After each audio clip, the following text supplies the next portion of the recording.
Bom dia, boa tarde, boa noite, pessoal. Sejam bem-vindos a mais uma aula de teoria de conjuntos, onde hoje nós vamos continuar de onde nós paramos na última aula.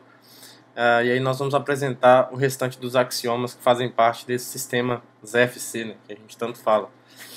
Vamos lá, então. Continuando a listagem dos axiomas, a gente vai agora axiomatizar que existe um conjunto. É o chamado axioma da existência. Então a gente vai axiomatizar que existe um conjunto, pelo menos. Então a gente não vai discutir acerca se existem ou não conjuntos. A gente vai axiomatizar que existe, até porque nós estamos tentando trabalhar numa teoria. E aí a gente quer que a nossa teoria, como nós já dissemos, os objetos dessa teoria são os conjuntos. E a gente não quer conversar em cima do vazio, em cima de coisa nenhuma. A gente quer conversar num ambiente em que as coisas existam, certo? Então, por isso que a gente vai axiomatizar que existe um conjunto. A W, pode chamar de W, esse conjunto que pelo menos ele, você sabe que existe. E aí entra em cena um conjunto que, por mais contraintuitivo que possa parecer, ele tem muita importância dentro da teoria de conjuntos como um todo, que é o conjunto vazio, que provavelmente você já ouviu falar, mesmo numa abordagem mais ingênua da teoria de conjuntos. E aí, com esse axioma da existência e o axioma da compreensão, a gente agora pode mostrar que existe um conjunto vazio que, na verdade, ele é único. Mas primeiro eu vou me preocupar com a existência desse conjunto, e aí a gente vai mostrar que esse conjunto satisfaz algumas propriedades, essas duas, nessa proposição, e aí com essas duas propriedades a gente consegue, como um corolário, que esse conjunto é único. Só existe um único conjunto vazio. Então, primeiro a gente define o que é um conjunto vazio. Um conjunto é vazio, né? Ele é um conjunto vazio se para todo A, o A não pertence a Y. Ou seja, nunca é verdade que exista algo que pertença a esse conjunto Y. A asserção A pertence a Y é falsa para todo A. Ou, dito de maneira equivalente, a asserção A não pertence a Y é verdadeira para todo A, seja lá qual for esse A. Lembrando que quando a gente fala para todo A sem especificar, a gente está falando desse A variando no universo de todos os conjuntos, que não é um conjunto dentro da nossa teoria. Então, com isso, a gente consegue mostrar que existe um conjunto vazio. Então, a gente definiu o conceito e a gente vai mostrar agora que ele se realiza, né? Alguém consegue realizar, existe esse conjunto vazio. Pelo menos. Então, agora a gente usa o axioma da compreensão. Porque, pelo axioma da existência, existe o conjunto 1, né? Conjunto W. Certo? Aí, o que a gente faz? A gente pode aplicar o axioma da compreensão restrita ao W, esse conjunto que eu sei que existe, com uma sentença bem esperta, porque na última aula nós provamos que, por exemplo, que qualquer conjunto é igual a si mesmo. Então, assim, se qualquer conjunto é igual a si mesmo, se eu definir uma sentença que diz que um conjunto é diferente dele mesmo, nada vai satisfazer isso. Tá? Só que aí a gente pode usar essa sentença para garantir a existência de um conjunto definido por esse método, por essa abstração específica, que seria por essa sentença aberta específica. Então isso seria um conjunto pela compreensão restrita, só que por uma proposição que nós provamos na última aula, nenhum elemento satisfaria ou vai satisfazer a condição sine qua non para que algo pertença a esse conjunto. Então olha só, pelo axioma da compreensão, a gente vai aplicar o axioma da compreensão na sentença aberta x diferente de x no conjunto W. Então, pelo axioma da compreensão, se eu defino o y assim, ó, como sendo os x que variam em W, para os quais o x é diferente de vazio, isso é um conjunto. Está bem definido como um conjunto, pela maneira como nós estamos construindo a teoria. Tudo bem? Só que nós já vimos que para todo x, x é igual a x. Tá? Então é claro, como isso daqui acontece, ó, como x é igual a x para todo x, então é verdade que x não pertence a y para todo x. Tá? Isso aqui é verdadeiro. Porque se o x é igual a x, então é falso que o x é diferente de x. Então, dado um x, ele não pode estar em y. Porque se ele tivesse em y, você teria um conjunto que é diferente dele mesmo. Isso seria uma contradição. Tá? Então, usando a contrapositiva, a gente tem o que a gente gostaria que tivesse. Ó. X não pertence a y para todo x. Tá? Então, isso prova que y é um conjunto vazio. Logo, Y é um conjunto vazio, certo? O item B. O item B a gente consegue mostrar que o conjunto vazio está contido em qualquer conjunto. Em qualquer conjunto. Isso é verdade por conta de quê? Ó? Então vamos lá. A gente tem que mostrar, queremos mostrar que isso daqui acontece. Ó. O que é mostrar que o Y está contido em X? Queremos mostrar que para todo A, é isso que a gente quer mostrar. A pertencer ao Y implica que o A pertence ao X. Então é essa implicação que a gente quer mostrar que vale para todo A. Certo? A gente pode supor por absurdo que isso não aconteça. Então, vamos supor por absurdo que isso seja falso. Suponho por absurdo que a asserção acima seja falsa.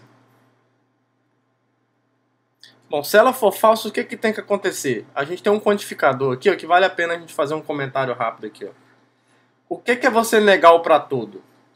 Isso aqui vale a pena a gente comentar uma vez, pelo menos, porque é algo que a gente usa muito em matemática.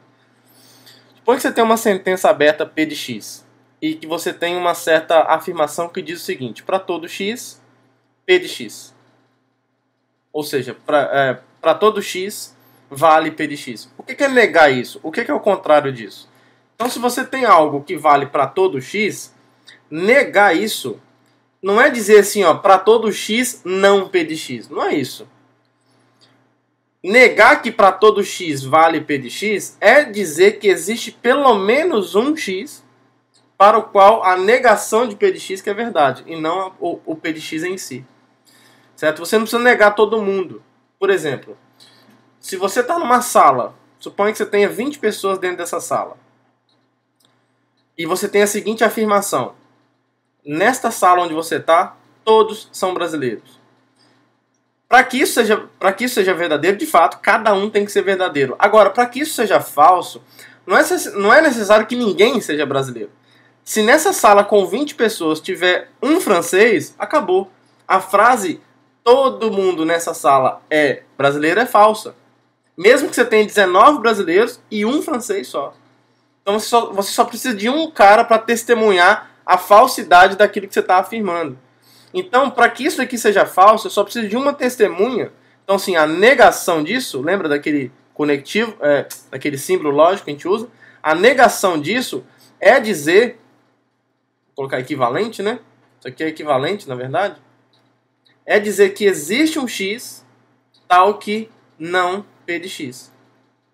Tudo aqui, não P de x. Que é o contrário de P de x que é válido. Tudo bem? Então, negar o para todo vai aparecer um existe negando o predicado para esse carinha específico. Tá? Se quiser colocar aqui existe um x0 para entender esse cara como uma testemunha, alguém que testemunha que aquilo ocorre, tudo bem? E a mesma coisa, já que a gente está comentando as negações de quantificadores, se eu negar isso daqui, ó, existe um x para o qual P de x é verdade, negar isso, então assim, de novo, vão lá para a sala com as pessoas. Nessa sala de 20 pessoas, existe um estrangeiro. Existe alguém que é estrangeiro. Para isso ser verdadeiro, basta que isso seja verificado por uma testemunha. Alguém que testemunhe que isso de fato se concretiza na realidade. Para isso ser falso, então você vai ter que dizer o seguinte: olha, o contrário de dizer que existe um estrangeiro na sala é dizer que ninguém é estrangeiro. Certo? Então, assim, é a mesma coisa que dizer que para todo alguém dentro dessa sala, esse alguém não é estrangeiro.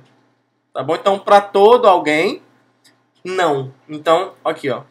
A negação disso é para todo x, não P de x. Então, é importante saber lidar com esses quantificadores e com suas negações.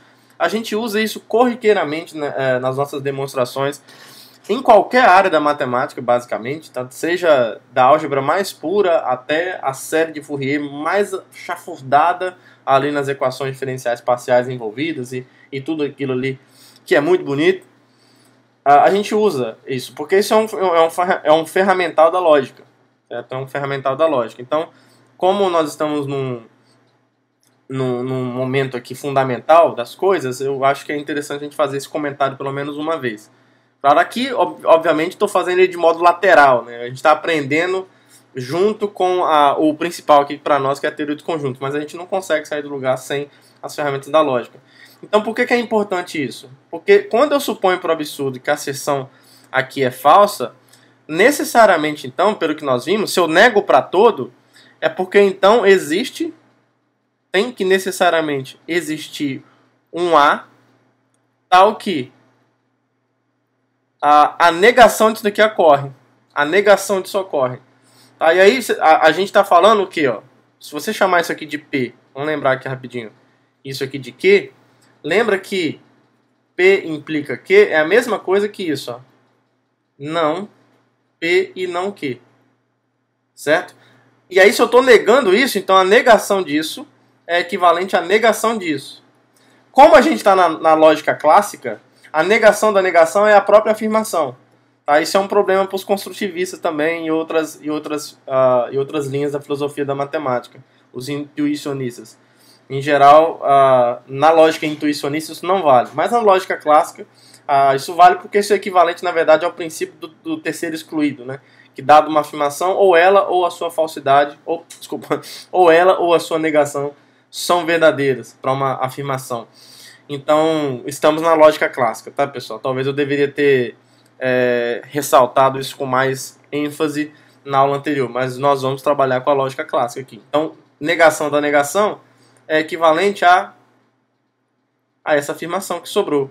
Então, olha, quando eu nego isso, eu tenho P e não Q. Então, quando eu neguei isso daqui, ó, eu estou fazendo essa vez só para vocês entenderem como que funciona a negação de uma implicação. Então, vale P, então tal que o A pertence a Y, e não Q. Então, o Q é o A pertence a X. Não Q é A não pertence a X. Só que aí, ó, independente disso daqui, vamos colocar assim, ó, aqui é claro que isso não faz parte da demonstração. Dane-se essa informação.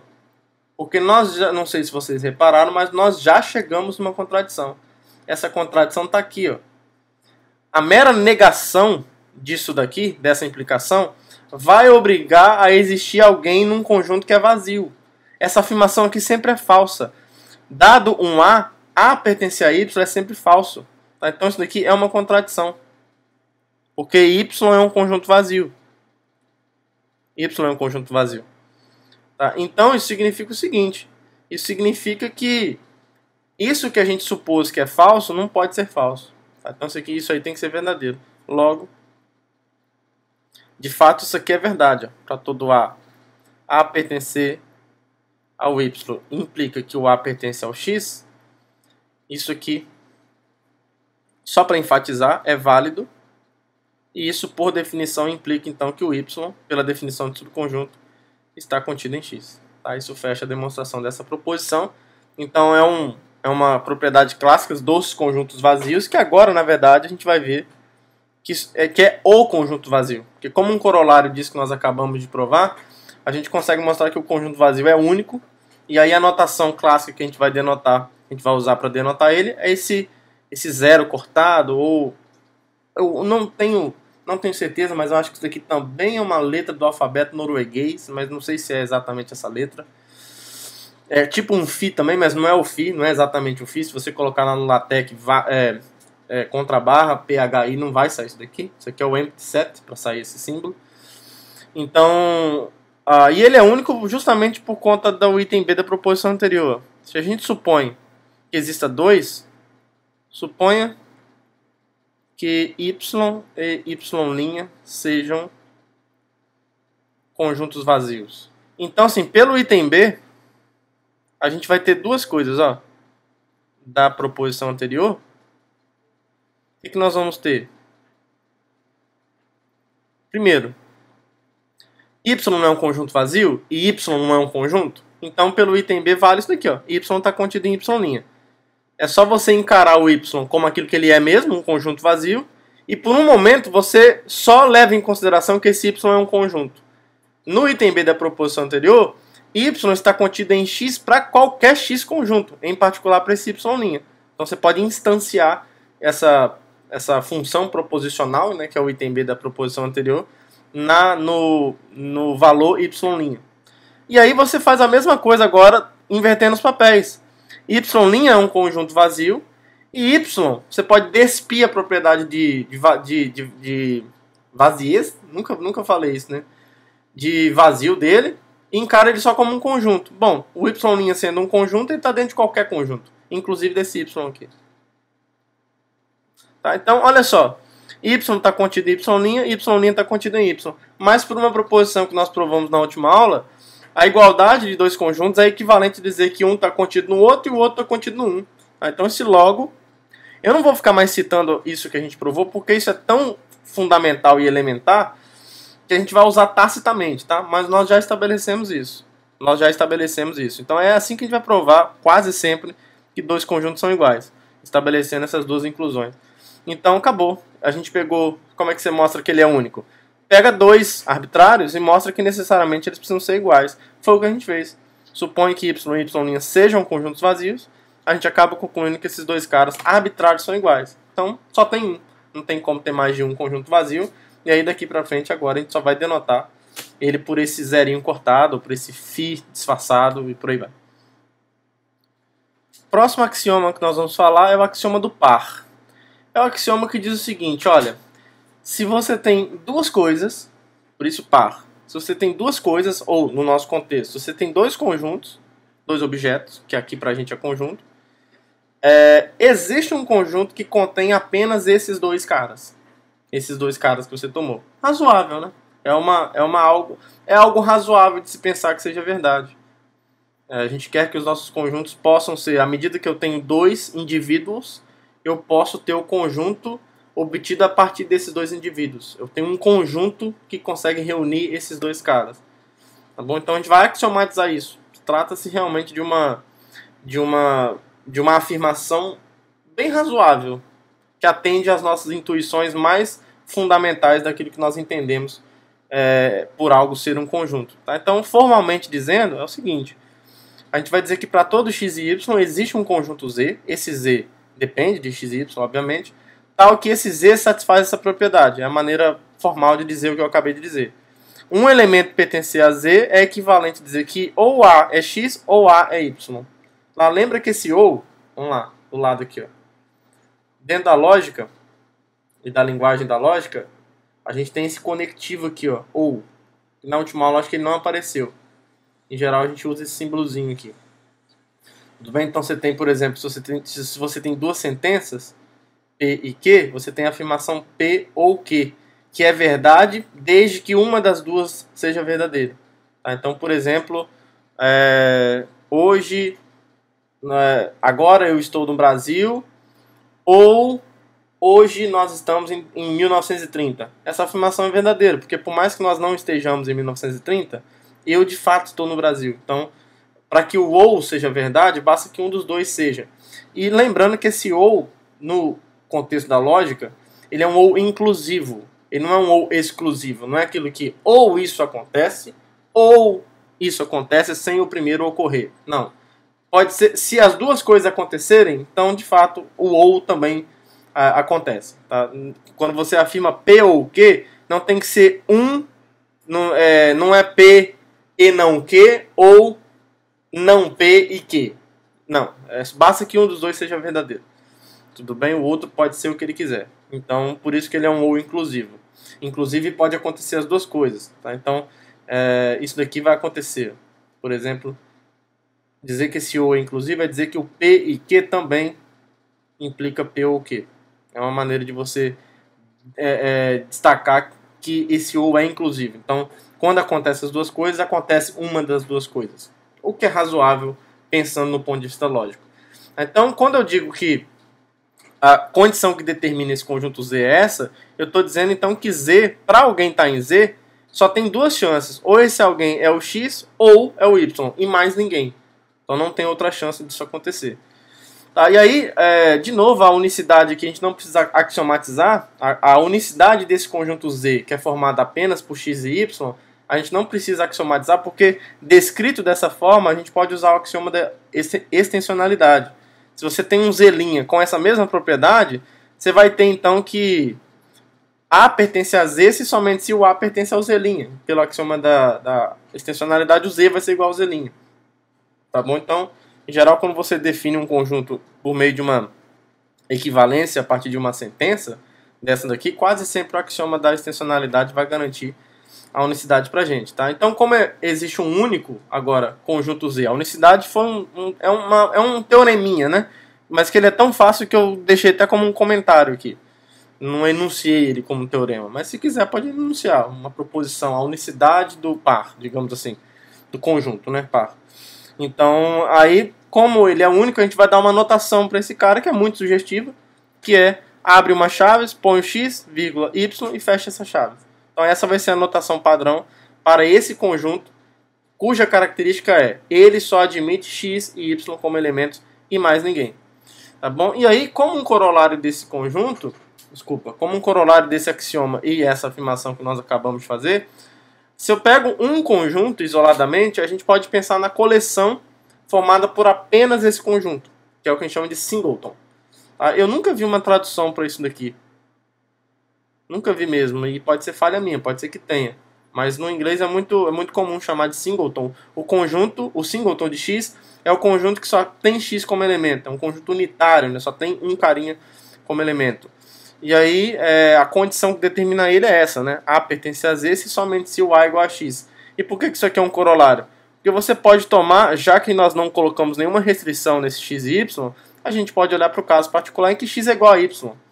Então, pegando x e x, o y igual a x, vai existir um conjunto tal que o A pertence a Z se somente se o A é igual a x ou A é igual a x. Mas aqui na lógica é muito fácil provar que isso aqui acontece.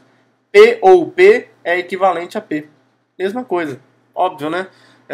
Hoje eu estou gravando, hoje é quinta, né? Hoje é quinta-feira, se somente se hoje é quinta-feira ou hoje é quinta-feira. Óbvio, né? Então, bem tranquilo. E se você for provar isso aqui formalmente, usando tabela verdade, também é um exercício bem fácil lá na lógica. Tá? Então, por isso que é um corolário direto que eu não vou nem escrever a demonstração, porque é absolutamente imediato. Aqui eu esqueci de tirar essa numeração, né? É porque eu escrevo no LaTeX, aí lá ele carrega uma numeração, deixa eu tirar aqui. Porque aqui não faz sentido essa numeração, né? A gente não está trabalhando com ela aqui. Tá? Então eu nem me dei o trabalho de escrever uma demonstração porque é muito rápido. É muito rápido. Se você quiser para digamos, treinar a argumentação, tudo bem, pode escrever, mas aqui é bem rápido mesmo. É tão simples que não tem nem muito o que escrever. E aí, a partir do axioma do par, a gente consegue definir o que nós vamos chamar de par ordenado, que a gente já meio que já trabalhou bastante, muito antes de você ter essa formalização da teoria dos conjuntos. Já existia a noção de vetor lá no R2, por exemplo, que são designados por pares, né, dessa forma. Mas o que nós estamos fazendo agora é dando uma fundamentação para isso. Nós estamos dizendo o que é. Então eu estou dizendo o que é um par a partir de um conjunto, que era a promessa que foi feita lá na primeira aula, né? Tudo o que nós formos nos referir dentro da matemática, a gente vai se referir a esse ente, a um determinado conjunto, que a ele nós vamos nos referir para definir a natureza ontológica, digamos assim, dos seres que nós estamos tratando. Então, por exemplo, a gente pode considerar o par ordenado entre quaisquer dois conjuntos, ou quaisquer dois objetos, elementos, coisas quaisquer. Então, assim, como é que a gente faz isso? A gente vai aplicar o axioma do par algumas vezes. Por exemplo, se eu pego dois conjuntos x e y, nessa definição eu já estou aplicando os resultados. Então, é meio que uma proposição barra definição. Você pega dois conjuntos x e y, certo? Então, a gente, pelo corolário anterior, existe o singleton de x, né? Que é esse conjunto que só tem um x como elemento. E o axioma do par garante que tem um conjunto formado por x e y. Aí o axioma do par, de novo, garante o seguinte. Se eu tenho esse conjunto e eu tenho um conjunto que tem esses dois caras como elementos. Esses dois elementos como elementos. Esses conjuntos se tornam elementos de um conjunto. E aí esse conjunto que a gente vai denotar como par, que a gente vai chamar de par ordenado de x e y. É o conjunto, os quais os seus elementos são os conjuntos x e o conjunto formado por x e y. É claro que a grande motivação da gente definir isso dessa forma é que a gente gostaria que essa proposição fosse verdadeira. A gente quer que dois pares ordenados sejam iguais somente se as suas, digamos, coordenadas correspondentes são iguais. A gente pode chamar, por exemplo, esse termo que aparece na primeira posição de primeira coordenada desse par ordenado, e aqui onde o y está, a segunda coordenada.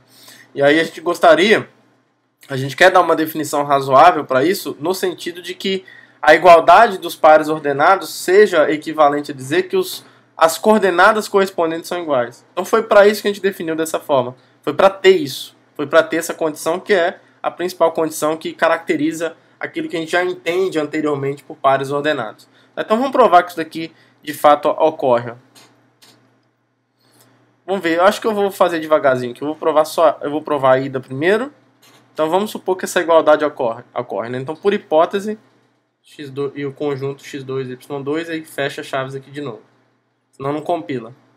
Certo? Aí, bom, eu quero mostrar que o x1 é igual ao x2 e depois que o y1 é igual ao y2, né? Essa demonstração é meio chatinha, pessoal. Por isso que eu já coloquei o primeiro caso aqui. A gente tem que analisar vários casos, tá? Vou pegar esses dois caras aqui. Bom, esses dois caras estão nesse conjunto da esquerda.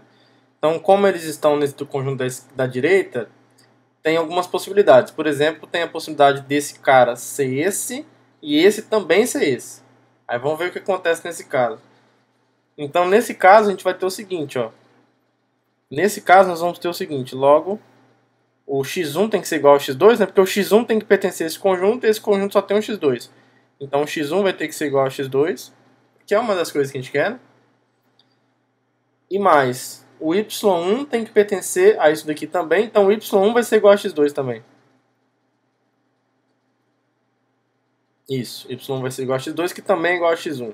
Aí por que o y2 é x2? Porque esse camarada aqui, ó, tá aqui, certo? Então tem duas possibilidades para ele. Então aqui a gente tem dois casos também. Eu vou olhar para aparecer o y2 na história, esse cara eu preciso jogar ele precisa aparecer na jogada. Então a gente tem isso daqui, ó. Vamos suponha que o que o x2 e y2, ele tem que ser um desses dois, né? Seja igual ao x1. Então, nesse caso, o y2 tem que ser o x1, certo? Então, o y2 é igual ao x1 e o x1 é igual ao y1 também, por aqui em cima. Certo? Então, conseguimos as duas coisas. Então, isso daqui prova, ó, conseguimos o x1 igual a x2 e o y1 igual a y2. Lembra que a igualdade é simétrica. Então, esse caso, ok. E tem a outra possibilidade aqui nesse caso, que é esse cara aqui pode ser o x1 e y1, né? Então, suponha que o x2 e y2 seja igual a x1 e y1. Bom, de qualquer forma, esses dois caras já são iguais, né? O x1 e o y1. Então, nesse caso aqui, que a gente vai ter, ó, logo, esse conjunto aqui, pessoal, como o x1 é igual a y1, o x1 é igual a y1, então esse conjunto aqui é só o y1, certo? É só o y1. Isso aqui vem daqui, ó, dessa igualdade. Então o y2 que está aqui tem que estar aqui no y1. Tá? Então, de novo, o y2 tem que ser igual ao y1 conforme a gente queria. Então isso dá conta dessa possibilidade. A segunda possibilidade que a gente tem que levantar é que, já que esses dois caras estão aqui, o x1, esse conjunto pode ser esse, e esse, ao invés de ser esse de novo, pode ser esse segundo aqui. Tá? Então é essa possibilidade que a gente vai observar agora. De novo, debaixo dessa possibilidade, nós temos novamente agonia. Nós temos novamente dessa igualdade aqui que o x1 é igual a x2, que é uma das coisas que a gente precisa. E aí, se o x1 é igual a x2, essa, digamos, igualdade aqui se transforma no seguinte, ó, em x1 y1 igual a x1 y2. Tudo bem? E aí agora a gente vai analisar. Então assim, isso aqui já nos diz, ó, como o y2 está nesse conjunto, isso já nos diz que o y2 é igual a x1 ou o y2 é igual a y1, que é uma das coisas que eu quero, certo? Então aqui a gente vai ter que analisar o que acontece em cada caso. Ó, se for esse 2.1 aqui então, ó, se o y1 foi igual a y2 é o que eu quero provar, né? Então, nada a provar. Ok.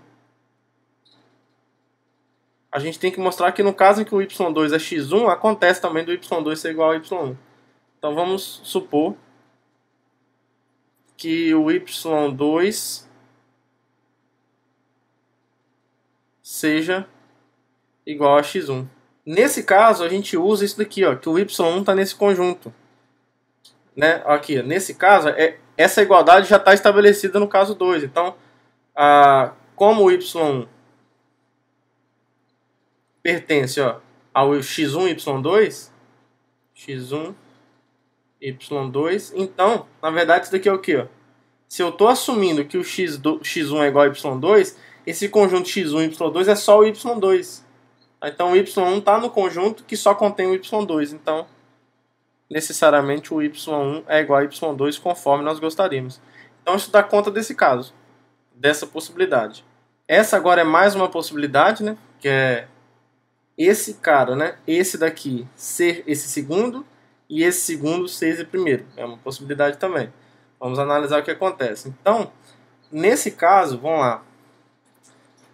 O x1 ele vai ser igual a x2 ou y2, né? Dessa primeira igualdade. Aqui na verdade a gente tem várias igualdades, né? Porque ó, o x2 tem que ser o x1 e o y2 tem que ser o x1, né? Esses caras estão aqui. Então olha só o tanto de igualdade que a gente tem. Logo, aqui o x2 tem que ser igual ao x1, que também é o y2, certo? E o x1 é igual a x2 e que também é igual ao y1. Então vamos ver se a gente tem as igualdades que a gente quer. Olha, aqui está o x1 igual a x2, conforme eu gostaria. E eu tenho aqui o y1 igual a x2 e o x2 igual a y2. Certo? Então, por transitividade, que nós já provamos, ó, y1 é igual a x2 e o x2 é igual a y2. Então, a gente tem também o y1 igual a y2 conforme nós gostaríamos. Tudo bem? E aí agora falta um último caso em que os dois, deixa eu ver só o último que eu analisei, é o seguinte. Esse foi, houve uma inversão, né? Os dois aqui serem esse último. Essa é a possibilidade que falta analisar. Então vamos supor que isso daqui aconteça, né? Ou seja, eu estou supondo que os dois daqui da esquerda são esse último. É uma possibilidade também.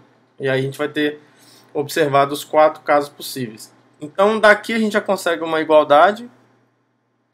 Ó, já que esses dois caras são x1, então o x2 tem que ser igual ao x1, que é igual a y2.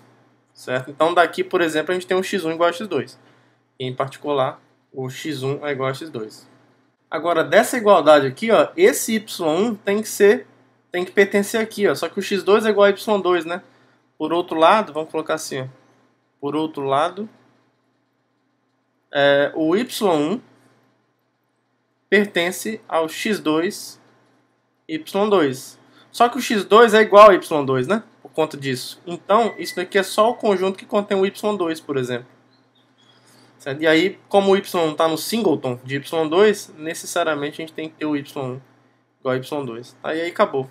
Então isso fecha a demonstração da ida. Analisamos os 4 casos possíveis. E aí a volta é bem tranquila. Se a gente supõe, por exemplo,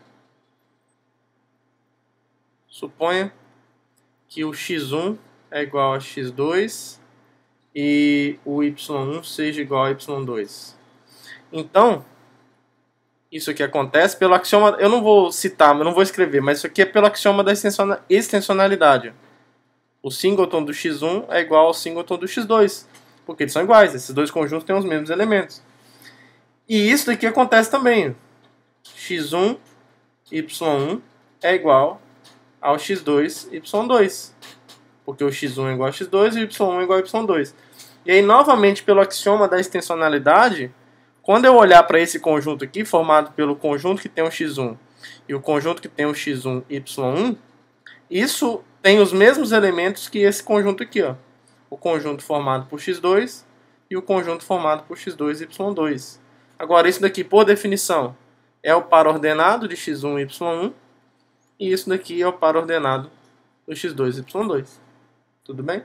Então, isso fecha a demonstração dessa proposição que nos diz então que dois pares ordenados são iguais se as suas coordenadas correspondentes são iguais, né? Então nunca mais a gente precisa se preocupar com isso. Mais um axioma da nossa teoria, que é o seguinte, é o famoso axioma da união. Ele diz basicamente o seguinte, olha, primeiro vamos pensar para dois caras só. Vamos supor que você tenha um conjunto formado, sei lá, vou tentar passar a ideia via um exemplo. Você tem aqui o conjunto 1, 2, 3, formado por 3 elementos. Aí aqui agora você tem um conjunto formado por outros 4 elementos, 4, 5, 6, 7. O que a axioma da união diz é que quando você tem dois conjuntos, uma instância dele, né? Quando você tem dois conjuntos, você consegue um conjunto que contém cujos elementos, na verdade, né? Então existe um conjunto onde os seus elementos são os elementos de cada um desses dois conjuntos. Então você pega e lista os elementos do primeiro conjunto e depois os do segundo conjunto. Só que ele faz, na verdade, o axioma da união é um pouco mais forte do que isso. Ele, na verdade, observa, na verdade, a gente vai exigir, ou nós vamos supor, nós vamos tratar isso como uma premissa, que se você tiver um conjunto qualquer, xzinho, esse conjunto, como a gente está entendendo, bom, ele tem elementos, né? E lembra que na nossa teoria, qualquer coisa é conjunto. Então, os elementos do conjunto xzinho, qualquer coisa que você tome, ele é um conjunto. Então, ele tem elementos. A não ser que ele seja vazio, né? Então, aqui não vai ser o caso. A gente vai entender o seguinte: o x tendo elementos, eles também são conjuntos.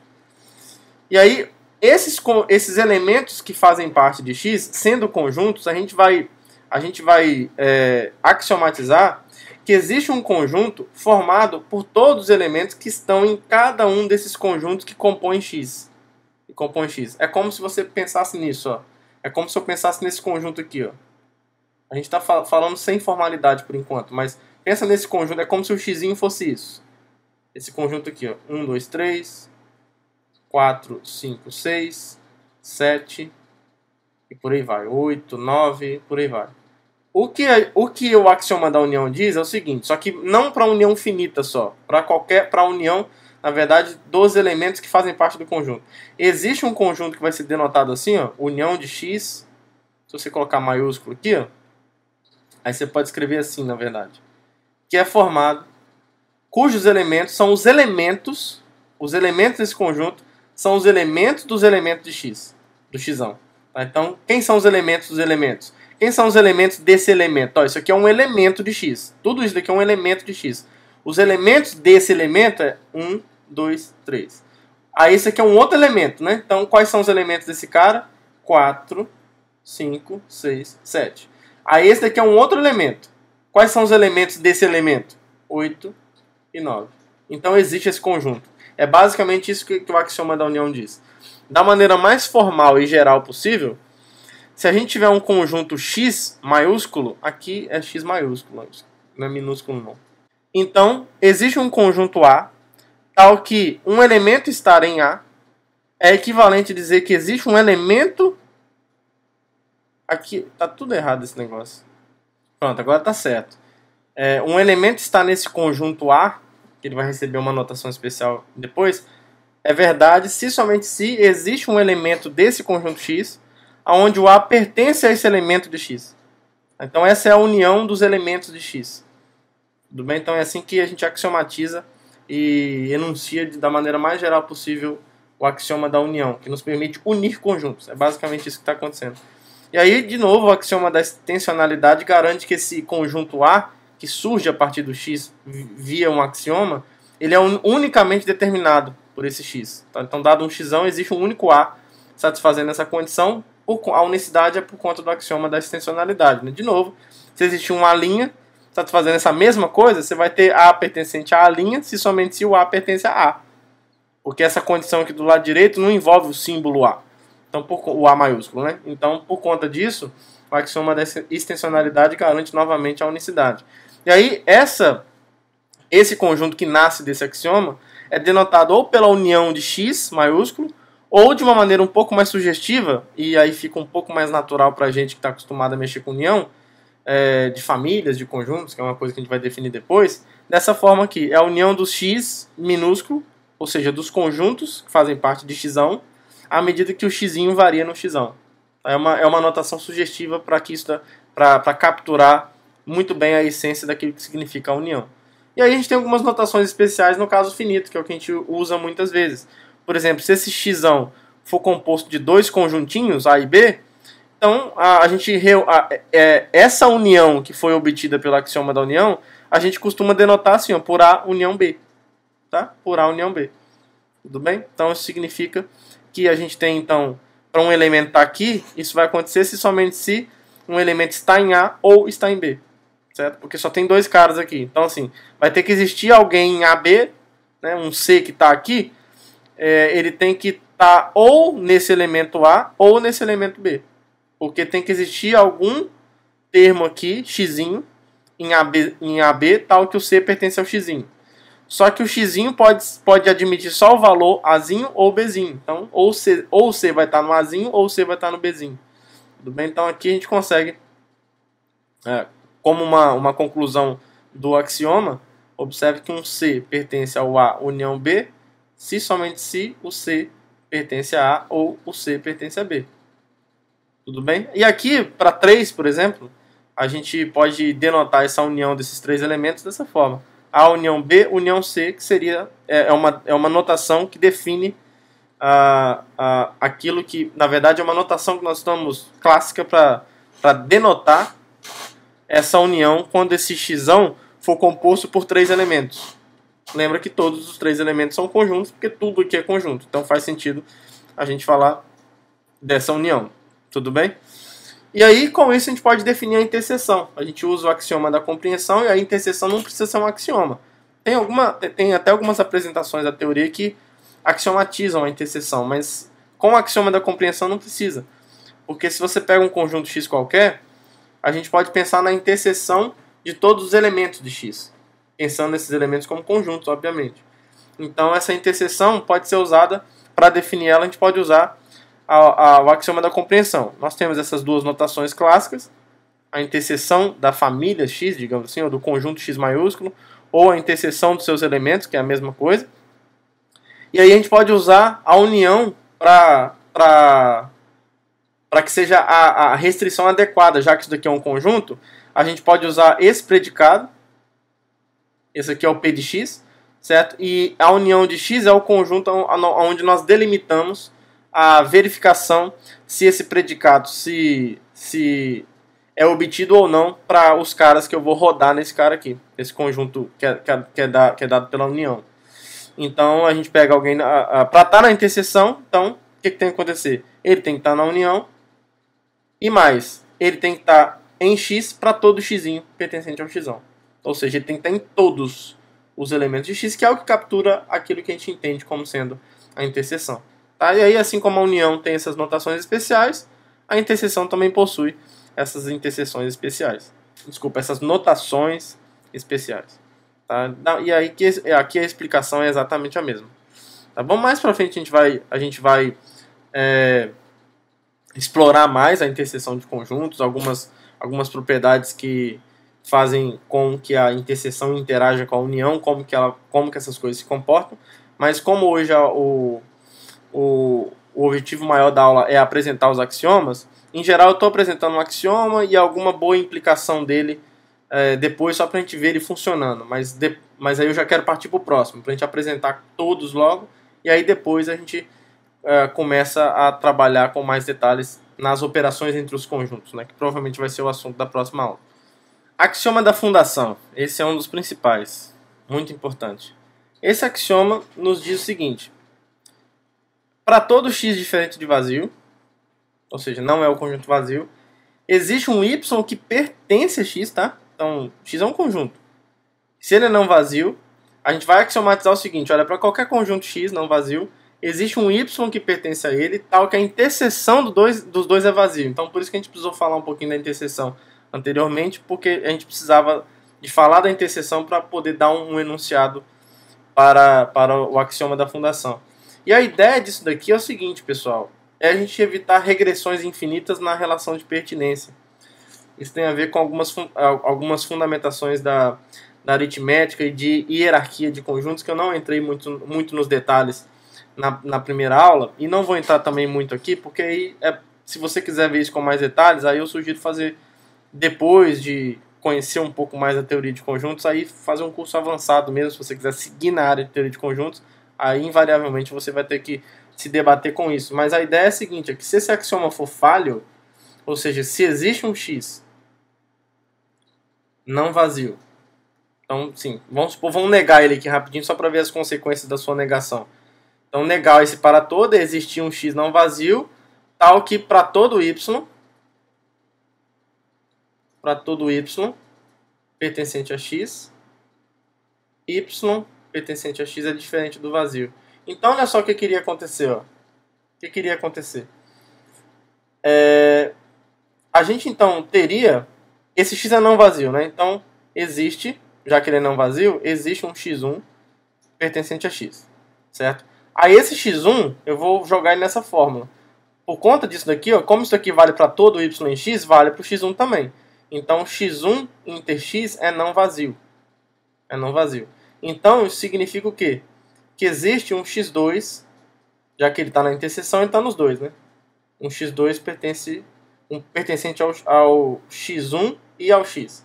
Então, o que vai acontecer? Em particular, ó, a gente tem que o x contém como elemento, tá? É só uma maneira contrária de dizer aqui, ó, x1 pertence a x e aqui o x2 pertence a x. Certo? Aí agora eu aplico de novo isso daqui no x2. Isso aqui não vale para todo x? Desculpa, isso aqui não vale para todo y? Eu vou aplicar isso aqui no x2. Aplicando no x2, então existe... Aliás, de novo aqui, eu vou ter x2 inter x, né? O x2 está em x também. Aqui, ó. Ele está no x1 e está em x. Então, o x2 inter x é diferente do vazio. Então, novamente, eu vou encontrar um x3 que está nessa interseção. Então, olha aqui, ó, o x2 contém o x3 como elemento. E aí, de novo, você vai aplicando isso. Tá? Você vai aplicando, você vai encontrar um x4 aqui. Então, você vai ter uma regressão infinita de pertinências aqui. E a gente quer evitar isso quando você fala de hierarquia de conjuntos. Na maneira padrão, por exemplo, de construir aritmética, você começa do conjunto vazio e começa a olhar para os conjuntos que contêm o vazio como elemento e parte daí. Então, em algum momento, você quer chegar no vazio aqui. Você queria chegar num vazio aqui. Só que ninguém... numa sequência como essa, o vazio não vai poder ser nenhum deles. Porque se o vazio for um deles, vai ter um próximo cara aqui atrás, um x, sei lá, um x, vai saber quando, um x10. O x10 não pode pertencer ao vazio. Então, assim, numa regressão infinita como essa, o vazio nunca vai ser um desses elementos. Porque ela é infinita. Mesmo que o vazio esteja numa posição, atrás dele vai ter alguém com relação de pertinência com ele. E aí você gera uma contradição com isso. Então, num cenário como esse, você vai ter uma regressão infinita em que o vazio nunca vai aparecer aqui. O que traz alguns problemas com algumas teorias de fundamentação que levam em consideração o conceito de hierarquia entre conjuntos. Tá? E aqui eu não vou entrar muito no detalhe disso não, porque isso é um pouco mais profundo. Mas é só para dar uma ideia para vocês do porquê que a gente vai axiomatizar isso. Tá bom? E aí fundação é justamente por isso, porque você quer fundar essas coisas no vazio aqui. Aí com esse axioma isso é possível, você criar essa noção de hierarquia. Tá? Você quer fundamentar isso em algum lugar, você quer que isso pare. Né? Se isso aqui não para de descer, você não chega na fundação nunca. Né? Você não chega aqui no térreo e pronto, daqui para cima eu tenho a hierarquia dos conjuntos e tal. Não vai ter isso nunca se você não tiver esse axioma da fundação. Então é mais ou menos por isso, de novo, é uma explicação mais simplificada, tem mais coisas por trás, até mesmo para a gente se referir a essas coisas com mais precisão, mas a ideia central é essa. Então, estamos axiomatizando que para qualquer conjunto não vazio, ele tem um elemento, pelo menos, que é disjunto dele, tá? Eu talvez poderia ter definido essa notação, né? Acho que vale a pena definir logo essa notação. X e Y são disjuntos, são uma definição que se aplica a qualquer dois pares de conjuntos, tá? Então x e y são disjuntos se a interseção de x com y é vazia. Já falamos da interseção, ou seja, não tem ninguém na interseção. Então, dizer que existe um Y em X tal, que isso daqui acontece é dizer que eles são disjuntos. Então, não tem ninguém que esteja em Y e que esteja em X também. Então, essa hierarquia aqui, uma hora vai acabar, vai parar. Tá bom? E aí, com isso, a gente consegue uma proposição que faz com que os conjuntos, da forma como nós estamos entendendo eles, se comportem de uma maneira muito agradável e até mesmo importante da forma como nós estamos fundamentando esses objetos. Uma primeira consequência disso é que, dado um conjunto qualquer, um conjunto nunca é um elemento de si mesmo. Isso é muito razoável. Por exemplo, aqui falando de um exemplo natural, não de um exemplo técnico, mas assim, a gente poderia considerar, não na teoria formal dos conjuntos, mas no entendimento mais ingênuo dos conjuntos, a gente poderia pensar no conjunto de todos os países, por exemplo. Isso não é um país, certo? O conjunto de todos os países não é um país. É só uma coleção. E que nessa coleção estão os países. Ou mesmo um conjunto de pessoas. Sei lá, por exemplo, o conjunto das pessoas que nasceram na década de 90. Esse conjunto não é alguém que nasceu na década de 90. Então, assim, para o conjunto das pessoas que nasceram na década de 90 ser um elemento do conjunto das pessoas que nasceram na década de 90, esse conjunto de pessoas tinha que ser uma pessoa. Para depois você se perguntar se nasceu ou não na década de 90. Então, assim, é muito razoável, dentro desse entendimento, que um conjunto não pode ser elemento de si mesmo. Tá? Tem um problema de hierarquia aí. Quando você pega um conjunto e reúne coisas, esse conjunto está num passo hierárquico acima dos seus membros, seus elementos. Falando um pouco de maneira filosófica. Então, e aí isso vai seguir direto do axioma da fundação. E um outro resultado que, inclusive, a gente pode até provar o item B primeiro, que aí o item B prova o item A. O item A tem uma demonstração independente também, que é fácil. Mas a gente pode provar o item B, porque o item A segue do item B. Porque olha só, se eu pego x e y, a gente prova o seguinte, ó, se o x pertence a y, então o y não pertence a x. Como é que você... Então, assim, você estabelece uma hierarquia, né? Se o x está em y, se x é um membro de y, então, assim, isso já estabeleceu uma hierarquia. O y não pode ser membro de x. Isso não pode retornar. Essa hierarquia não volta. O y está, entre aspas, acima de x mesmo. Tá? E aí, como é que você aplica o item B para provar o item A? Se você toma x igual a y, você teria uma afirmação muito estranha se o x pertencesse a x. Se o x pertence a x, então x não pertence a x. Então a afirmação x pertence a x, ela é falsa, porque ela implica na sua negação. Então é a sua negação que tem que ser verdadeira, que é o x não pertence a x. Tá? Então o item A segue direto do item B, apesar de ter uma demonstração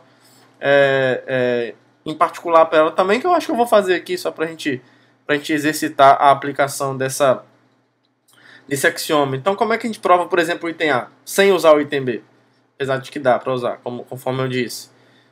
Eu posso considerar o seguinte, olha. Eu posso considerar esse conjunto aqui, ó. Que o axioma do par, que uma conclusão do axioma do par me permite considerar. Vou considerar o conjunto, o singleton de x. Pelo axioma da fundação,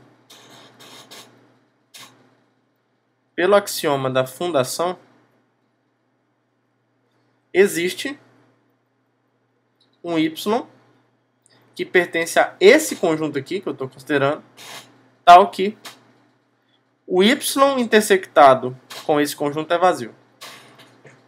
Certo? Agora, olha só onde está esse y que eu tomei.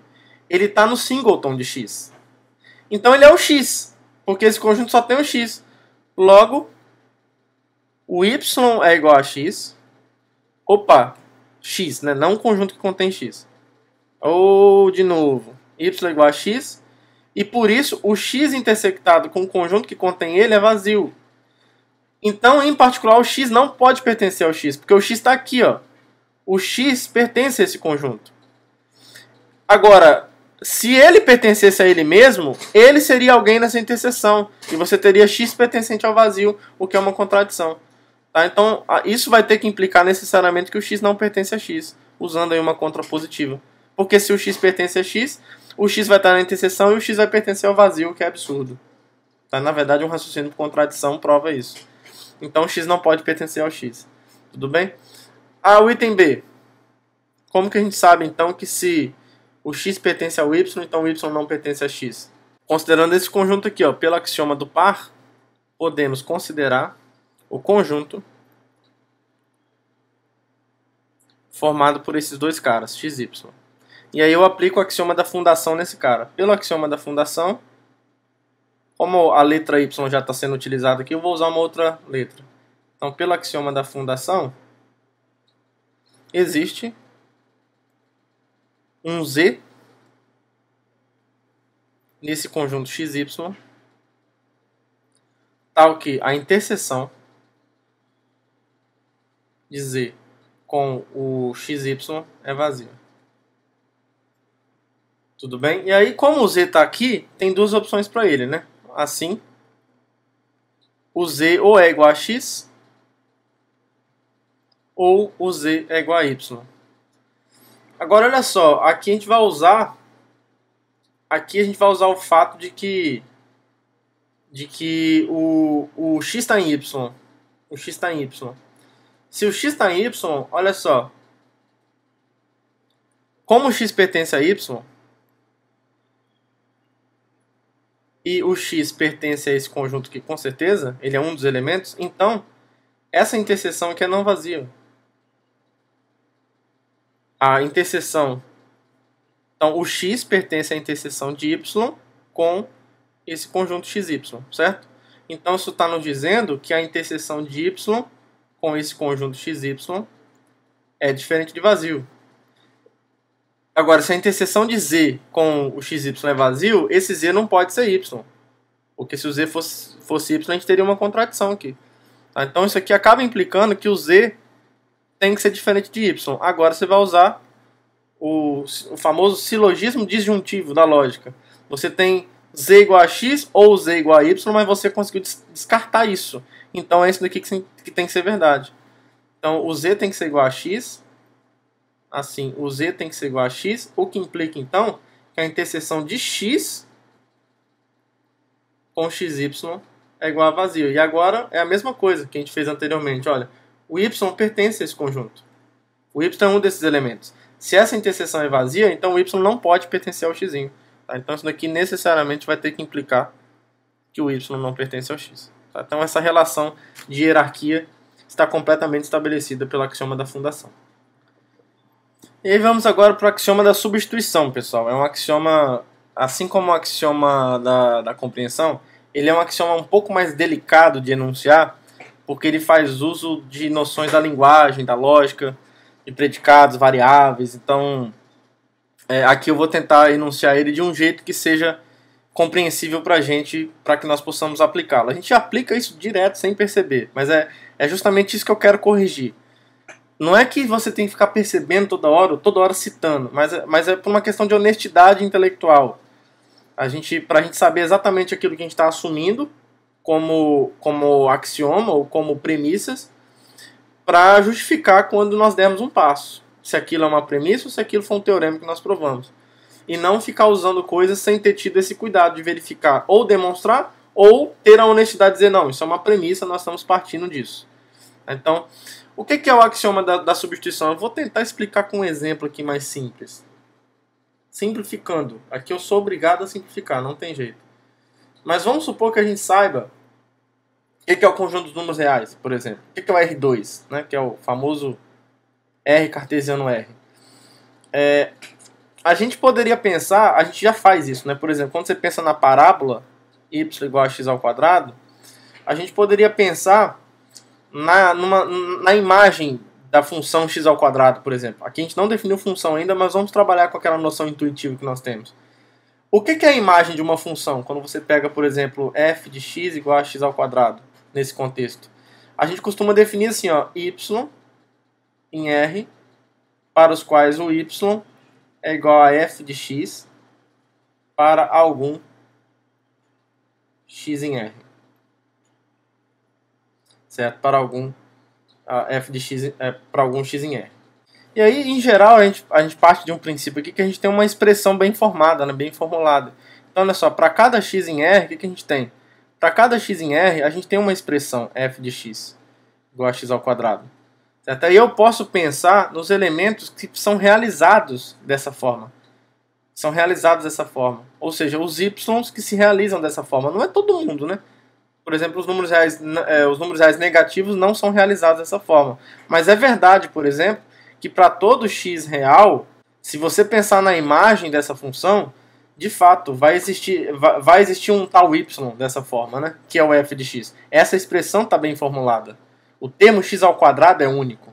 Certo? Se x é real, o termo x ao quadrado é único. Ele tem uma unicidade a partir desse x. Certo? E aí, eu posso falar nos caras, então, em geral é isso que a gente faz, né? Já que essa expressão está bem definida, esse x ao quadrado tá bem definido, né? Dessa forma, a gente pode pensar, então, nos y que podem ser escritos dessa forma. O axioma da substituição é o que permite a gente considerar essas coisas como conjunto. Então, falando de uma maneira mais geral agora, se eu tiver um predicado numa quantidade finita aqui de variáveis livres, a ideia é que seja n mais 2, só para poder escrever bonitinho aqui, e U um conjunto, o axioma é o seguinte, ele é um pouquinho delicado, mas eu espero que vocês, à medida que forem usando, vocês vão entender melhor. Se para cada x nesse conjunto que você está delimitando, então tem uma certa compreensão restrita, né? Então a gente vai aplicar ele num conjunto e para um predicado. Então se para cada x em U existe um único y, tal que quando eu olho para esse predicado nessas variáveis isso é verdadeiro, ou seja, aqui seria o y igual a x ao quadrado. Então assim, nesse caso o predicado é esse, ó. P de xy é uma afirmação que muitas vezes não precisa ter sentido.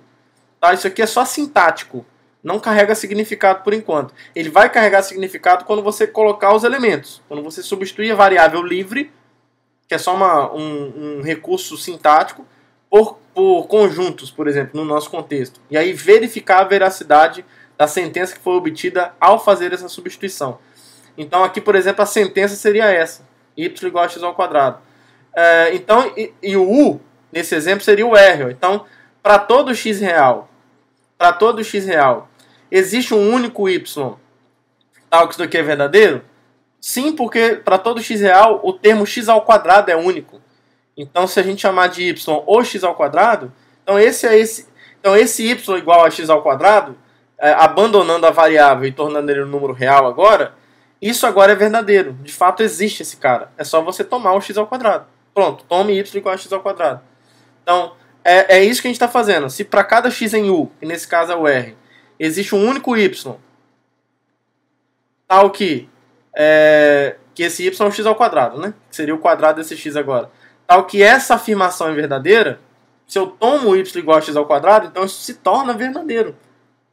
Tranquilo, né? Porque se você quiser mudar as letras aqui, ó, vamos usar as variáveis U e V, para você não confundir variável com o teste para aplicar o axioma.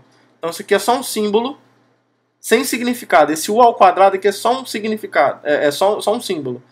Agora, se eu pego um x em R, existe um y, vou tomar y igual a x ao quadrado, tal que o P de xy agora é verdade. Porque agora é tautológico que isso é verdade, porque eu defini o y igual a x ao quadrado. Então, a igualdade y igual a x ao quadrado é tautologicamente verdadeira nesse caso. Então, isso aqui é verdadeiro. Então, o que o axioma da substituição está dizendo, então tal que essa coisa é verdade, né? Olha para o predicado, substitua as variáveis por esses caras. Por isso que aqui eu usei U e V e aqui eu estou usando x e y, para não confundir. Então, se para cada x em U existe um único, esse único é importante, y, tal que a afirmação obtida ao substituir U e V por x e y é verdadeiro, então eu posso considerar essa coleção y tal que existe um x em U com isso daqui valendo. E aí nós vamos axiomatizar que isso é um conjunto. Isso é um conjunto. Tá bom? E aí uma maneira de você expressar esse conjunto, alternativa, que é muitas vezes o que a gente faz, é que, supondo que isso daqui seja verdade, né? Supondo que isso daqui seja verdade, que para cada x em U existe um único y tal que isso aqui acontece, se a gente denota aqui por φ de x esse único y a partir do x tal que isso aqui acontece, a gente costuma também denotar esse conjunto por φx aonde o x pertence a U. Lembra que você pode denotar, por exemplo, a imagem da função, mesmo sem ter definido ainda, mas é só porque esse é um exemplo muito bom para a gente tratar. Você pode definir a imagem dessa função como são os y em R para os quais existe um x real tal que o y é x ao quadrado. Essa seria essa definição dessa forma, certo? Apresentada dessa forma originalmente. Ou você pode tratar isso assim também, x ao quadrado, aonde o x em R. Porque é justamente essa expressão aqui, ó, que ali eu chamei de φ de x, que é esse único cara tal que esse predicado é verdadeiro. Então você pode definir dessa forma também. São os quadrados de x onde o x pertence a R. Pronto, isso é a imagem do F. Nesse caso vão ser os números reais não negativos. Então é só mesmo pra gente... Nós estamos estabelecendo coisas que a gente já faz, mas a gente quer... Olha, é por isso que a gente faz. Tá? Então nós estamos estabelecendo aqui honestamente a linguagem necessária para que a gente também possa trabalhar dessa forma. Tudo bem? E aí uma aplicação do axioma da substituição é a demonstração que existe o produto cartesiano como nós o conhecemos. O que é o produto cartesiano? Se você tiver dois conjuntos x e y, a nossa ideia, o que a gente já trabalha muitas vezes, né, é que o produto cartesiano seria, de dois conjuntos, é o conjunto de todos os pares ordenados com primeira coordenada em x e segunda coordenada em y. A gente só quer garantir que isso daqui é um conjunto, tal que o A pertence a x e o B pertence a y. A gente só quer garantir agora que essa expressão está bem definida como um conjunto de acordo com os axiomas que nós definimos. Então, se eu tenho x e y conjuntos, a gente mostra então que existe um único z, tal que esse z vai ser o produto cartesiano. Na verdade, a gente prova que existe um conjunto z, porque a unicidade vem do axioma da extensionalidade de novo. Então, existe um conjunto z, tal que dizer que um elemento pertence a z é equivalente a dizer que ele é da forma ut, para ordenado, para algum u em x e um t em y. Então a gente vai mostrar que existe esse conjunto usando o axioma da substituição. E aí a unicidade vai seguir imediatamente pelo axioma da extensionalidade, de novo, porque observe que nesse lado direito aqui, ó, não aparece esse termo z. Então se você tiver um z' satisfazendo essa mesma coisa, no lugar do z aqui, o z', você vai ter, por transitividade da equivalência lógica, de que um c está em z somente se o c está em z'. Então, dois conjuntos que satisfazem isso vão ser iguais. Então, só tem um que satisfaz isso. E aí, nós vamos denotar isso da maneira mais clássica possível, que é x cartesiano y, né? Que ficou um pouco parecido, mas esse aqui é o times. Tá bom? Então, a gente só tem que mostrar que existe. E aí vai ser uma aplicação sucessiva, esperta, do axioma da substituição com o axioma da união, e a gente vai conseguir provar isso bonitinho. Então, vamos lá. Vamos garantir a existência desse conjunto z satisfazendo isso, né? Então, olha só, a gente já sabe que para todo, só para usar a notação que nós temos, para todo t em y, isso segue da existência do par ordenado. Para todo t em y, essa afirmação aqui é verdadeira. Para todo u pertencente ao x, existe um único, tá? Isso aqui, ó, existe um único. Aqui eu vou fazer o uso da linguagem informal, porque para a gente economizar um pouquinho nas palavras, mas só para lembrar para você, lembrar ou talvez falar pela primeira vez, eu acho que é a primeira vez. Lembra que esse símbolo significa existe. E a gente tem um símbolozinho para unicidade, existência com unicidade. É com essa exclamação. Então existe um único. Essa unicidade que vai ser importante justamente para aplicar o axioma da substituição, né?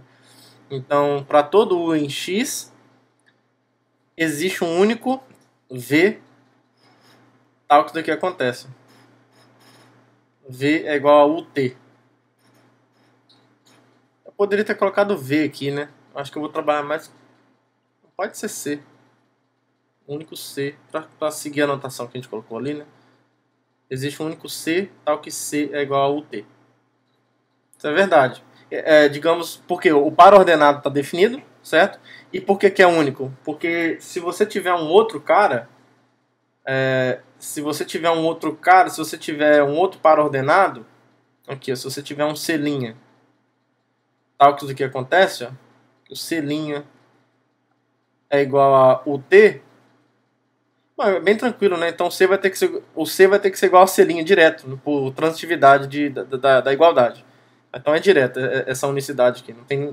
Não é nem por causa do resultado sobre a unicidade, sobre se o par ordenado for... Esse último resultado que nós provamos, né? Que se você tiver dois pares ordenados iguais, as coordenadas correspondentes são iguais. Não é nem por isso, não. é mais simples. Então a gente pode aplicar o axioma da substituição nisso. Então, pelo axioma da substituição, olha só o que vai acontecer. Se a gente considerar essa sentença aqui, ó, essa fórmula, considere a sentença, então, P nas variáveis, vou usar as mesmas letras, tá? C, U, T, essa sentença que diz isso daqui, ó, C é igual a U, T, sintaticamente, sem significado. Então, assim, para todo U em X existe um único C, tal que essa sentença é verdadeira. Então, pelo axioma da substituição aplicado a essa sentença, para todo T pertencente ao Y, existe, então vale isso daqui, ó, tudo isso daqui. Existe um Q, onde Q é esse conjunto aqui, ó.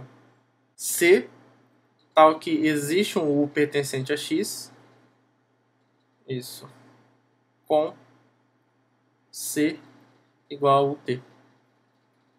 Certo? Ou seja, com essa sentença sendo verdadeira. Tá bom? Então aqui, para todo T em Y, vale isso. Aí o axioma da extensionalidade garante a unicidade desse conjunto Q. Porque a gente quer aplicar o axioma da substituição de novo. Então a gente precisa dessa unicidade. Então, pelo axioma da extensionalidade, a existência desse Q está unicamente determinada por esse T.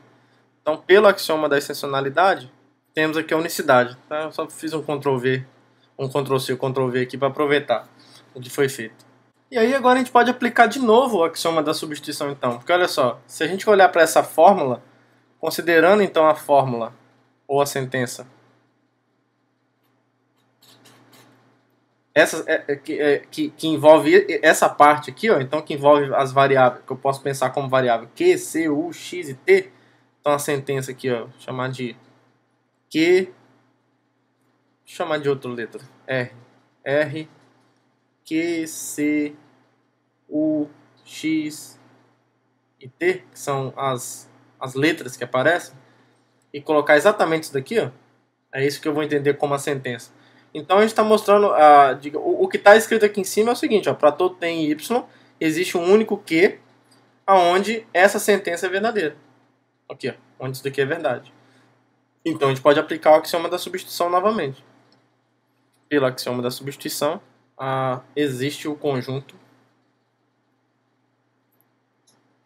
que eu vou chamar aqui de R, formado por quais caras? Agora por esses Qs. Pelo Q, tais que existe um T pertencente a Y, isso, onde o Q é igual a o conjunto dos Cs, aonde existe um U pertencente a X, tal que o C é igual a UT.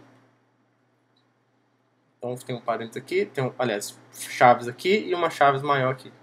Tudo bem? E aí, qual vai ser o Z que eu vou tomar? Eu vou tomar a união dos elementos que fazem parte de R. Eu vou tomar a união dos Qs. Tudo bem? É isso que eu vou tomar. Então, o Z que eu estou procurando, pelo axioma da união, né? É bom escrever. Pelo axioma da união, existe o conjunto Z. Z, isso. A união formada pelos Qs que estão em R. Aqui. Então, é a união de R. E aí eu vou mostrar agora que esse Z satisfaz essa equivalência. Então vamos lá. Observe o seguinte. Observe que o C pertence ao Z. Eu vou colocar uma implicação, mas depois a gente vai conseguir voltar também. C pertence a Z se somente se existe um Q em R com o C pertencente a Q.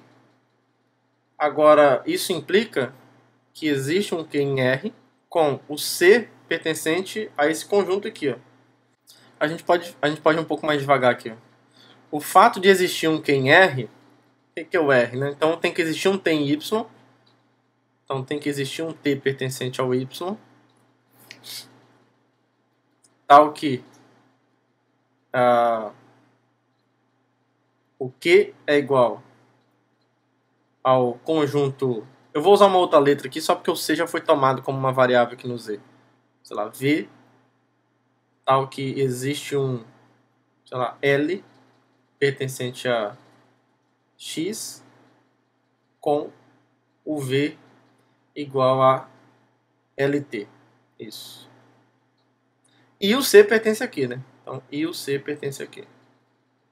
Então, se isso daqui acontece, ó, o C está aqui, certo? Então, isso daqui implica necessariamente a existência de um T em Y,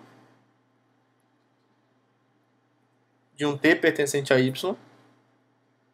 E como o C está em Q, existe um U, vou chamar de U. Esse L aqui eu vou chamar de U para aplicar no C. Existe um U pertencente ao X, já que o C satisfaz isso, né? Então existe um U pertencente ao X que faz com que o C satisfaça isso. Tal que o C é igual ao T. Tudo bem? Então a ida foi, né? É isso que eu queria. Nós provamos então que o C pertencente ao Z significa que o C é um par ordenado de um elemento de X com um elemento de Y. A volta, a gente pode continuar as implicações para chegar em Z, né? Em vez de ficar voltando aqui, a gente pode tentar continuar assim, ó. Se isso daqui acontece, ó, se existe um T em Y e existe um U em X, tal que isso daqui acontece, então esse conjunto aqui, ó, se você chamar isso aqui de Q', o conjunto dos V's, para os quais existe um L pertencente a X com o V igual a LT, por definição, um conjunto tomado dessa forma, ele pertence ao R, certo? Então, Q' pertence ao R. Certo? E o que acontece? O Q' pertence a R. Esse Q' tomado dessa forma, o meu objetivo agora é mostrar que o C pertence a Z. O Q' tomado dessa forma, ele pertence a R porque o R são... Ó, o R é o conjunto dos Qs para os quais existe um T, onde o Q pode ser descrito dessa forma. Tá? Opa, aqui é par ordenado, gente. Meu Deus do céu. É muito símbolo, né? De símbolo. É par ordenado. O T é par ordenado. Vamos ver se tem mais erro aqui em cima. Aparentemente não. Se tiver, desculpa, tá? É só erro material mesmo. Typo. Beleza. Então, esse conjunto, esse Q', por definição do R, pertence ao R. O Q' pertence ao R. E dizer que o C é igual ao T é dizer que o C pertence a Q'. Olha aqui, ó. Se ele é da forma, ó, se existe um U pertencente a X, para o qual o C é o T, olha aqui, ó. Então eu estou dizendo que o C pertence a Q'. Agora, se o C pertence ao Q' e o Q' pertence a R, isso daqui acontece. Por definição, o C está na união do R. Ou seja, ele está nessa união dos Qs que estão em R. Só que isso é o Z. Ou seja, justamente o que a gente definiu como C pertencente ao Z. Então, olha só. Alguém está em Z implica nisso. Então, temos essa implicação. E isso daqui implica nisso. No C pertence... Então, temos a equivalência. Tudo bem? Então, a equivalência está demonstrada. Então, está demonstrada a existência do produto cartesiano fundamentado especialmente no axioma da união, no axioma da extensionalidade e no axioma vários, né? E no axioma, especialmente aqui, da substituição. Tá? É uma bela aplicação desses axiomas, especialmente o da substituição, porque era a novidade nesse momento. E aí, para finalizar a apresentação dos axiomas, pessoal, dos FC, os principais, é o seguinte. Tem o axioma do conjunto potência, que é o famoso conjunto das partes, que diz que se eu tiver um conjunto arbitrário, sempre existe um conjunto Z formado pelos subconjuntos desse conjunto X. Então existe, para cada conjunto X, existe o conjunto dos subconjuntos de X. Ou seja, existe um Z, tal que um elemento está nesse conjunto é equivalente a dizer que esse elemento é um subconjunto de X. E aí, novamente, o axioma da extensionalidade garante a unicidade desse conjunto. Tá? E aí nós vamos denotar esse conjunto dessa forma, como Y, tal que o Y está contido em X. Então, esse também é muito classicamente chamado de conjunto das partes de X. Conjunto das partes de X. Tá? Então esse é o axioma do conjunto de potência, que mais para frente vai ter bastante importância. Eu estou colocando ele aqui agora, pensando em completar a apresentação dos axiomas. E aí temos o axioma da escolha, que é um axioma fundamental. A gente não vai fazer o uso dele agora, mas daqui a pouco a gente vai fazer, principalmente quando nós estivermos falando de funções. Que é o seguinte... o axioma da escolha diz que se você tiver um conjunto qualquer, uma das maneiras, né, de você enunciar, tem vários equivalentes, mas se você tiver um conjunto onde seus elementos são conjuntos não vazios, Então existe um conjunto Y tal que a interseção de Y com cada elemento de X possui um único elemento. Ou seja, esse conjunto Y é o que a gente chama de conjunto escolha de X. A ideia é que X, pensa em X como um conjunto de conjuntos, certo? Aí, nesse conjunto de conjuntos, nos seus elementos você tem vários conjuntos. A pergunta é, será que tem como você selecionar um de cada? Isso assim, isso parece muito razoável, mas dá muito pano para manga. Isso não é demonstrável a partir dos axiomas anteriores, tá? Então você poderia ter consistência tanto com o axioma da escolha ou sem o axioma da escolha. Na matemática que eu chamo aqui de padrão, de maneira bem freestyle, a gente costuma trabalhar mais com o axioma da escolha. Ele é muito bom, porque ele é muito confortável e inclusive mais por conta das suas consequências também. Ele tem consequências muito boas. Se você já estudou um pouco de outras coisas, você já deve ter ouvido falar do lema de Zorn, princípio da boa ordenação e outras coisas fantásticas. Mas ele também tem algumas implicações que são paradoxais, né? Não no sentido de contradição, mas de coisas que fogem um pouco da nossa intuição, que é o paradoxo de Banataski.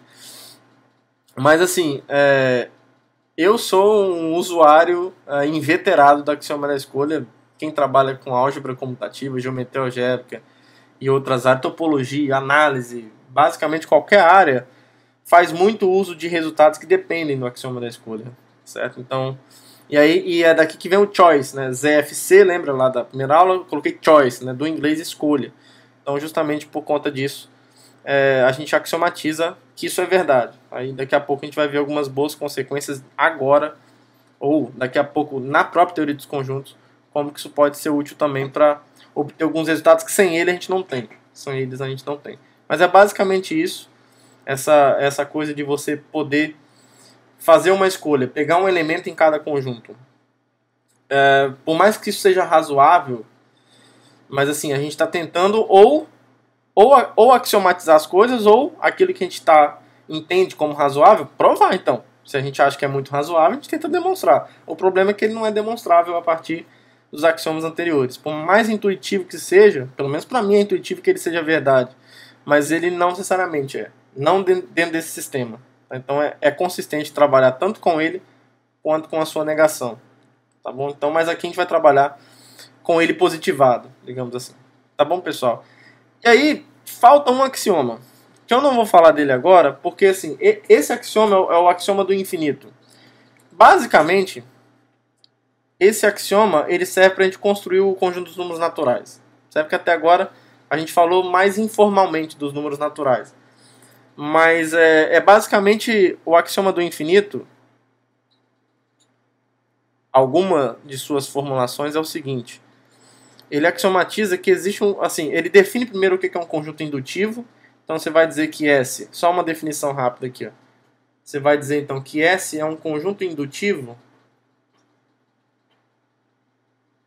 Um conjunto indutivo se a X união X pertence a S para todo X em S. Ó. X unido com o conjunto que contém X como elemento. Tá? Então, se isso aqui pertence a S para todo X em S. Isso aqui é porque a gente tem uma maneira de construir os números naturais, que é você começar do vazio. Acho que pede também que o vazio esteja em S, se eu não me engano. Se o vazio tem que estar em S, então são duas coisas.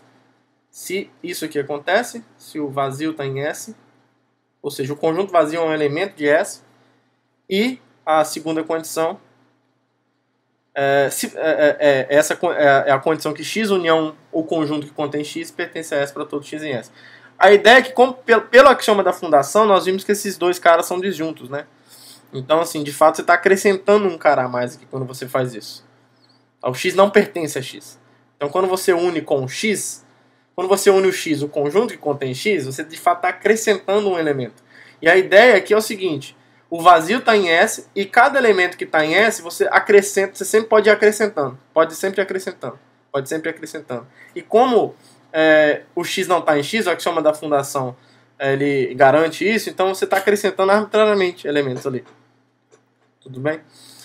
Com isso, então assim, por causa disso que é o nome indutivo se você já ouviu falar de indução, isso parece muito com o princípio de indução matemática, né? Você tem um primeiro termo, que seria o vazio, tá ali, e aí a princípio, e aí depois de ter um primeiro termo, você está dizendo que se tiver um elemento, o próximo, isso aqui muitas vezes é chamado de sucessor, um S minúsculo aqui de x, a gente denota essa união como sendo o sucessor.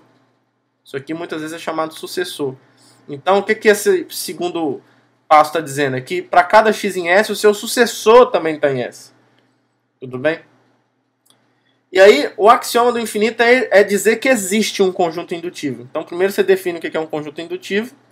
E aí, o axioma do infinito seria dizer, então, que existe um conjunto indutivo. E aí, com isso daqui, você pode pensar em construir os números naturais a partir disso. Então, por exemplo, aí quem acha que o zero é natural vai rir da minha cara agora, né? Mas uma ideia de como fazer isso, mas que precisa de alguns detalhes técnicos, e aí justamente por isso que eu não vou trabalhar dessa forma, a gente, por exemplo, pode definir o zero como o próprio conjunto vazio, dentro desse conjunto S, né? Então, assim, existe um conjunto indutivo S. Então, vai lá dentro desse S. Define o zero como esse conjunto vazio, você define o 1 como o vazio, ou o sucessor do zero, né? O vazio unido com o conjunto que contém um vazio, que é só isso aqui mesmo, né? Aí o 2, você pode pegar o 1, que é um conjunto unido com o 1, que é o quê? É o vazio unido com o vazio, que é a mesma coisa que esse conjunto, o vazio como elemento e o conjunto que contém o vazio como elemento. Então você tem aquilo que a gente entende como 2 aqui. E por aí vai. O 3, então, seria o sucessor do 2 nesse sentido. O 2, entendendo o 2 como um conjunto, está vendo como você fundamenta os números? Dá uma fundamentação. O que é o 2? É isso. É isso daqui que é o 2, a partir desse axioma. Então, o 2 unido com o 2 e por aí vai. Tá? Aí, o conjunto dos naturais é o que seria o menor conjunto indutivo, em alguma noção com alguma noção de minimalidade aí, que eu não vou explorar agora, mas que tem a ver com inclusão, obviamente. Tá? Só que assim, dá um trabalho técnico para você construir os naturais dessa forma. Dá um trabalho técnico. E para mim, assim, você não precisa considerar que o zero é natural para fazer isso não. Tá? Você pode muito bem chamar isso aqui de ômega, é um padrão na teoria dos conjuntos, sendo honesto. A maioria das pessoas que trabalham com teoria dos conjuntos considera o zero natural. Então eu tenho que ser honesto aqui. Mas para quem não considera, não tem problema. Você pode chamar esse 0, 1, 2, 3 e por aí vai de ômega. E os naturais você pode chamar como o subconjunto do gama do ômega que começa no 1. Ômega, né? Eu nunca falo ômega. Tá? Só que assim, para você construir esse conjunto aqui bonitinho, desse jeito, com as propriedades que você espera que ele satisfaça, tem um trabalho técnico aí, né? Porque aí você também... a gente não pode ficar definindo dessa forma por enquanto. O 0, 1, 2, 3. E aí você poderia pensar, você pode definir o n mais 1 como sendo o n unido com o n, assim. Poderia, mas o que é esse mais? Você não tem esse mais ainda. Você não tem o mais. E onde que essas coisas iriam variar, sabe? Então você tem alguns problemas técnicos que para você definir o conjunto dos naturais, você teria que você usa essa função sucessor, mas você tem que usar uma condição que ela, para driblar esse problema, você tem que usar uma condição que ela é bem extensa, não é muito extensa, mas é um pouco extensa. E aí, com essa condição, você tem que mostrar que esse cara que você definiu como os naturais satisfazem aquilo que você espera que os naturais satisfaçam. E aí, aquilo que a gente espera no nível mais elementar dos naturais, eu vou preferir apresentar aqui para vocês, para a gente não fugir muito do tema que eu gostaria, eu vou apresentar via axiomas de Peano mesmo, que é axiomatizar os naturais num andar um pouquinho mais acima. Digamos que essa construção dos naturais, digamos que você axiomatiza uma coisa um pouco mais fundamental, que de fato você supor que existe um conjunto indutivo, é bem mais fundamental do que você já supor tudo que os axiomas de Peano falam. É uma construção bonita. Se você quiser seguir na carreira em teoria de conjuntos, em algum momento você vai precisar fazer isso, porque é muito clássico, enfim, você vai precisar dominar essa linguagem. E não é que é difícil. Não é que é difícil, só que aí eu teria que gastar algumas aulas fazendo isso. E não é esse o objetivo principal. A ideia aqui é de apresentar os axiomas principais, sermos honestos com respeito ao que nós admitimos como premissa sem demonstrar, que são os axiomas, e aquilo que nós vamos obtendo como verdades demonstráveis via teoremas. Então, sermos honestos com relação a isso. Só que isso daqui faria a gente fazer uma digressão muito grande nos nossos objetivos aqui. Então, agora eu já quero falar, por exemplo, das operações entre conjuntos, definir a noção de função formalmente, noções de funções injetivas, subjetivas, objeções, essa parte clássica da teoria de conjuntos que a gente usa muito na matemática como um todo, independente da área que você for seguir adiante. Então, por isso que eu vou preferir, quando eu for falar dos naturais, falar a partir logo dos axiomas de Peano, porque a gente ganha um tempo.